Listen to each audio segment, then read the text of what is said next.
Hello friends, कैसे हैं सभी लोग। दोस्तों, कैसी चल रही है D Ed SC IDD first year exam preparation.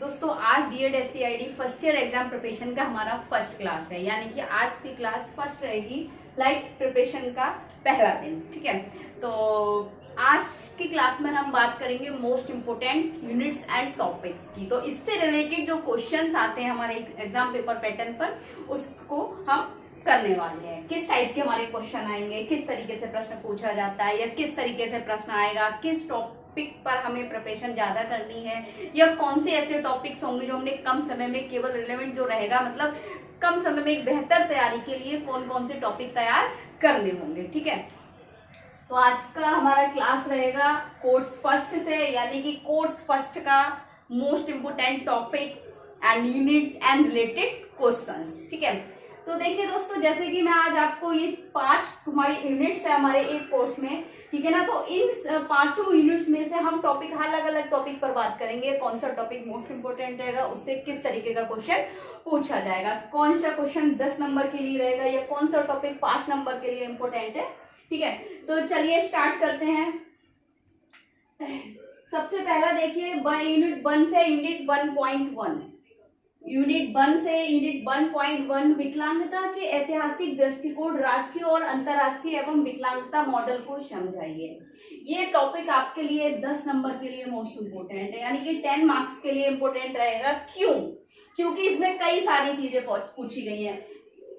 History of disability ये पूछा गया है, यानी कि विकलांगता के बारे में भी आप बताएंगे, थोड़ा उसका इतिहास बताएंगे, फिर उसका दृष्टिकोण है राष्ट्रीय अंतर्राष्ट्रीय लेवल पर, उसके जो मॉडल्स हैं उन मॉडलों को आप एक्सप्लेन करेंगे। ठीक है, देखिए अगर इसमें एक चीज पूछते, 2 चीजें ना, इसलिए 10 मार्क्स के लिए होगा। अगर वो पूछते विकलांगता के मॉडल, तो ये केवल 5 नंबर के लिए था ये क्वेश्चन। ठीक है ना, मतलब 5 मार्क्स के लिए था, और उसने 2 चीजें पूछी हैं, तो आपको ये यूनिट 1 पॉइंट जो है, यूनिट 1.1 का जो टॉपिक है, जो यूनिट है, आपके 10 मार्क्स के लिए इंपोर्टेंट रहेगी। ठीक है, नेक्स्ट देखिए 1.2 अक्षमता, क्षति, विकलांगता से आप क्या समझते हैं। अक्षमता, क्षति, विकलांगता से आप क्या समझते हैं, इसके अर्थ अवधारणा को परिभाषित कीजिए। अब देखिए दोस्तों, इसमें क्या है, अक्षमता, क्षति, विकलांगता से आप क्या समझते हैं, इसके अर्थ अवधारणा को परिभाषित कीजिए। यह टॉपिक 10 नंबर का भी हो सकता है, 5 नंबर का भी हो सकता है, क्योंकि अगर इसमें ये विकलांगता से आप क्या समझते हैं, इन्होंने क्या है, सबके बारे में पूछा है, अर्थ और अवधारणा को परिभाषित कीजिए। अगर ये बहुत सारी चीजें क्वेश्चन इस तरीके से भी आ सकता है, विकलांगता से आप क्या समझते हैं, विकलांगता के अर्थ को परिभाषित करते हुए उसके कारण, लक्षण, वर्गीकरण, विशेषताओं को विस्तार में समझाइए। इस तरीके से भी आपका 10 मार्क्स में ये क्वेश्चन आ सकता है। तो डिसेबिलिटी से रिलेटेड जितने भी इसके कॉज हो गए, ठीक है, टाइप्स हो गए, क्लासिफिकेशन हो गया, तो ये सारी चीजें आप इनको अच्छे से प्रिपेयर कर लें। हो सकता है 10 मार्क्स का भी आपको एक क्वेश्चन आ जाए। तो ये 5 मार्क्स के लिए मोस्ट इंपोर्टेंट रहेगा आपका 1.2। ठीक, नेक्स्ट देखिए 1.3 क्रॉस विकलांगता को परिभाषित करते हुए भारत में पीडब्ल्यूडी में क्रॉस विकलांगता की श्रेणी के प्रावधानों की व्याख्या कीजिए। अब ये आपका टॉपिक 5 नंबर के लिए मोस्ट इंपोर्टेंट है। इसमें क्रॉस विकलांगता के बारे में आपसे पूछा है, उसका मीनिंग एंड डेफिनेशन, और पीडब्ल्यूडी में क्रॉस विकलांगता के प्रावधानों की। पीडब्ल्यूडी में जो हमारे क्रॉस डिसेबल्ड लोग जो है, उनकी जो श्रेणी में जितने भी आते हैं, जो पीडब्ल्यूडी की श्रेणी में जितनी भी डिसेबिलिटी आती है, उस डिसेबिलिटी के लिए क्या क्या प्रावधान बनाए गए हैं, उनकी व्याख्या करना है। ठीक है ना, तो 5 नंबर के लिए ये टॉपिक आपका मोस्ट इंपोर्टेंट रहेगा। एक चीज याद रखना दोस्तों, हमारा अभी लास्ट में बताएंगे। ठीक है, 1.5 देख लीजिए एक बार, क्रॉस विकलांगता के दृष्टिकोण हस्तक्षेप कार्यक्रम को समझाइए, यानी कि क्रॉस विकलांगता के दृष्टिकोण हस्तक्षेप कार्यक्रम को समझाइए। 5 नंबर के लिए मोस्ट इंपोर्टेंट रहेगा। क्वेश्चन इस तरीके से भी पूछ सकता है, क्रॉस विकलांगता हस्तक्षेप कार्यक्रम से आप क्या समझते हैं, ऐसे भी आ सकता है, और दृष्टिकोण के साथ भी आपसे पूछ सकता है। एक चीज ध्यान रखना, आपका जो एग्जाम पेपर पैटर्न होगा वो इस तरीके से होगा, लाइक ABCD। ठीक है, इसको थोड़ा होल्ड करते हैं, इस तरीके से आएगा।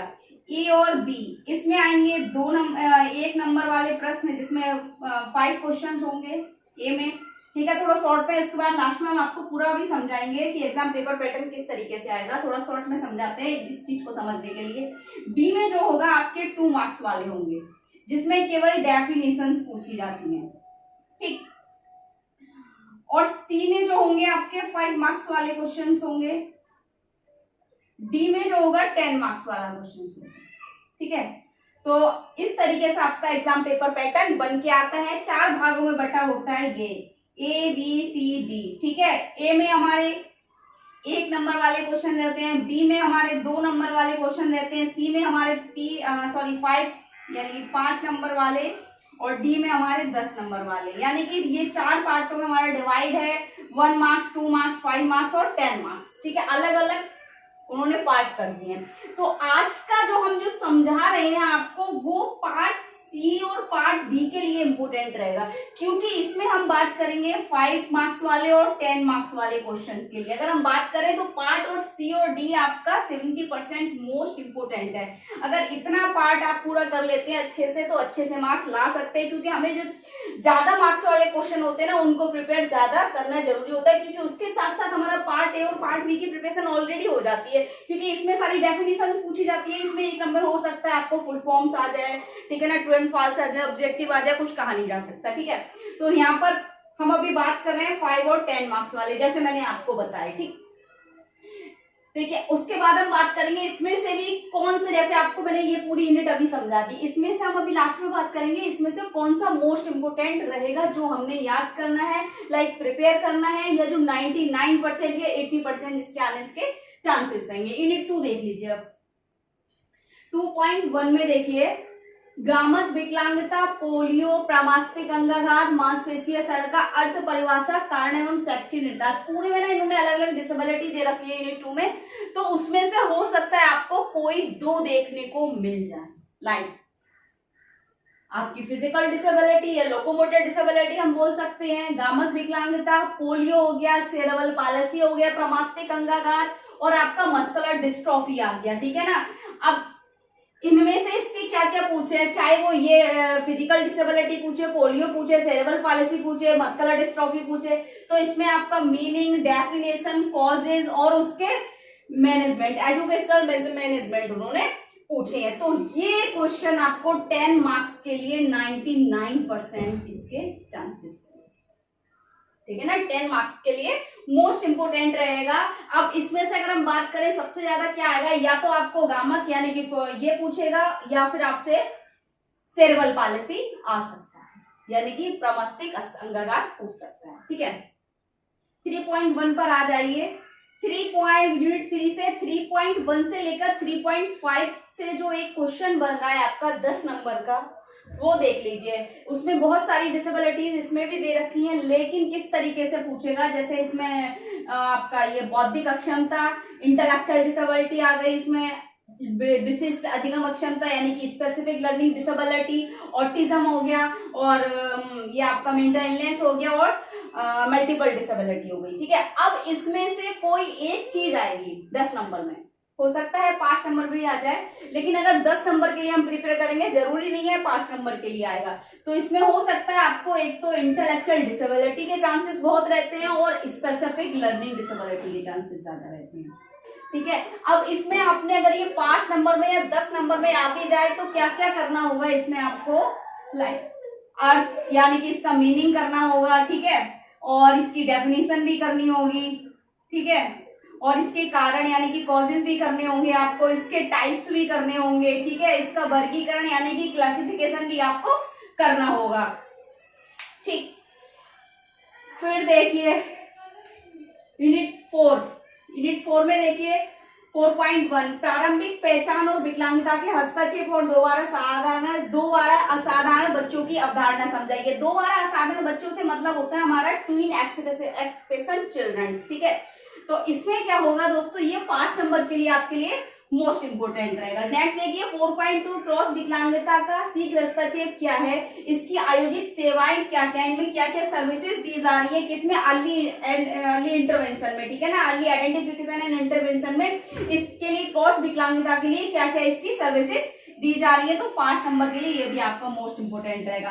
4.4 देखिए, आरपीडब्ल्यूडी 16 से लेके एनईपी 22 के अनुसार प्रारंभिक हस्तक्षेप में माता पिता समुदाय में को शामिल करने का क्या महत्व है, 10 नंबर के लिए मोस्ट इंपोर्टेंट रहेगा। लास्ट यूनिट आती है हमारी 5। यूनिट 5 में से आप ये 4 इसमें दे रखे हैं, इसमें से आप 5.1 2 3 4 एक तो 5.1 रेडी कर लीजिए और यूएनसी आरपीडी आ सकता है, इसका कोई भी आर्टिकल आपसे पूछ सकते हैं, तो ये हमारे 5 नंबर के लिए होगा। ठीक है, दूसरी अगर बात करें मोस्ट इंपोर्टेंट की, तो यूनिट फर्स्ट आप पूरी तैयार कर लीजिए, कम से कम 50% आपका जो एग्जाम पेपर पैटर्न इसमें से बन के आएगा, और यूनिट 2 और यूनिट 3 और लास्ट आ जाएगी यूनिट 5 पर।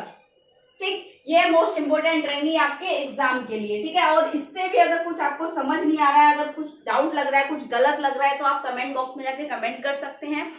एक चीज और, आप जो फर्स्ट ईयर के मेरे न्यू स्टूडेंट हैं, तो वो जो व्हाट्सएप पे मेरे को कमेंट करते हैं ना, तो उनके कमेंट जो अगर वो यूट्यूब पर करेंगे तो उनको आंसर्स जल्दी मिलेंगे। WhatsApp is a personal course, ठीक है ना, तो आप उस पर क्या है ना, तो कोई पर्सनल इन्फॉर्मेशन लेंगे, ओनली स्टडी से रिलेटेड आप जो भी क्वेश्चन करेंगे कर सकते हैं।